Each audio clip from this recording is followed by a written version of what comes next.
December 2022 মিরপুরে Sherebangla stadium. সিরিজের দ্বিতীয় ওয়ানডেতে টসে জিতে ব্যাটিংয়ে নেমে শুরুতেই চরম বিপদে পড়ে বাংলাদেশ।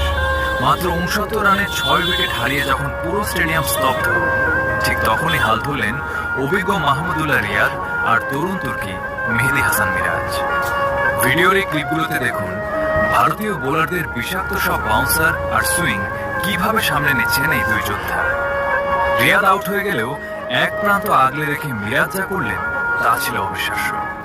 সিরাজ আর শার্দুল ঠাকুরদের উপর চড়াও হয়ে মিরাজ তুলে নিলেন ক্যারিয়ারের প্রথম এবং ঐতিহাসিক ওয়ানডে সেঞ্চুরি। 8 নম্বরে ব্যাটিংয়ে নেমে সেঞ্চুরি করে মিরাজ কেবল রানই করেননি, বাংলাদেশের সংগ্রহকে নিয়ে গেলেন 271 রানের এক লড়াকু পুঁজিতে। মিরাজের এই ব্যাটিং তাণ্ডবই ছিল ম্যাচের আসল টার্নিং পয়েন্ট। এরপর শুরু হয় টাইগারদের বোলিং তাণ্ডব। 272